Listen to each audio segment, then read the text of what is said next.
welcome. It's been a busy day and a long day for the two of you. Thanks very much for your time. Let's start with you, Angie. Where do you put all the stuff that you actually found today?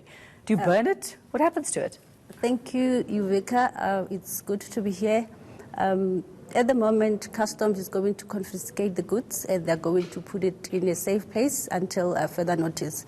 But ultimately, the goods are going to be destroyed. They do get destroyed. Absolutely. Okay. Xolani, as you saw some of the tweets coming through there talking about, this wouldn't have been the way this would have been done if it was mostly locals, that, you were rather heavy-handed because these are foreigners. What do you have to say to that? I think we can't be differential.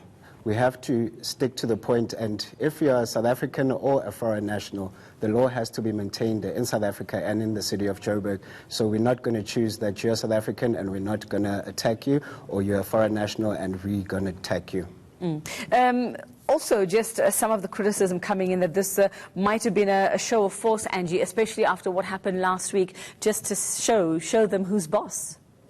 It's not true. We're just doing our job. At the end of the day, as the policing department, including our subs department, who is our big brother, we had to do something about this. It just cannot go on like this. The rule of law has to come back in the city of Johannesburg. I mean, this has been going on for decades. Why now? Why all of a sudden?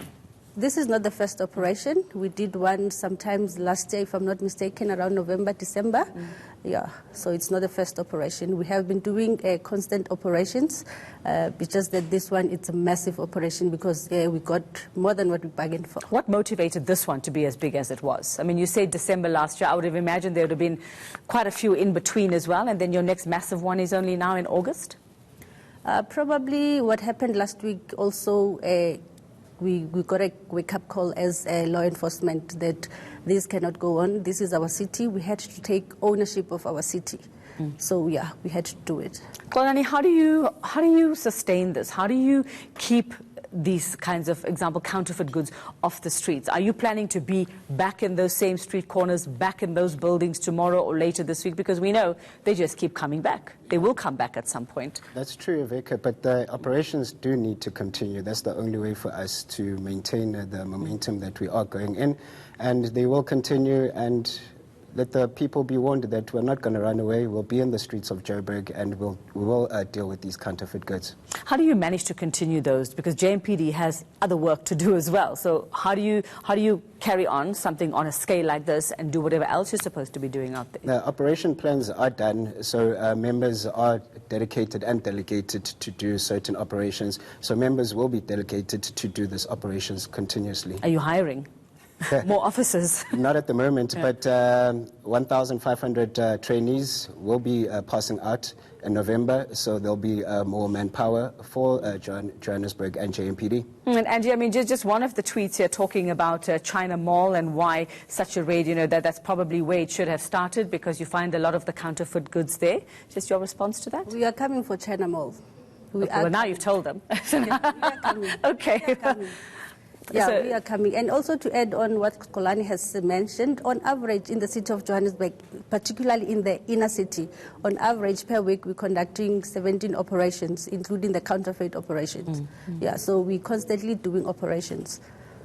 And if someone had to say to you, Xolani, maybe we know how the mayor feels or he's made it clear about foreigners in the country, is this really about counterfeit goods or is it about rooting out foreigners who are here illegally as well? No, or just foreigners? As the mayor has mentioned, that it's not necessarily about foreign nationals, it's about undocumented foreign nationals. So we will do our best, and with his support and the support of the administration, we do aim to do a good job. Now, it's one thing to get these counterfeit goods off the streets, Angie, but what about finding the source? What about finding where they actually come into the country, where they are being manufactured in the country? How close are you to finding those kingpins or finding those points of entry? Currently, there are investigations going on. We cannot disclose how far is the investigation, but we are just on their tail. We will arrest them.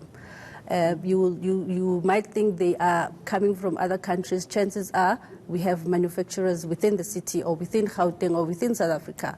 So investigations are going on. However, we can't disclose as to how far is the investigation about the manufacturers. So we can expect daily raids like this? Yes, you can. Yes, you can, Vika.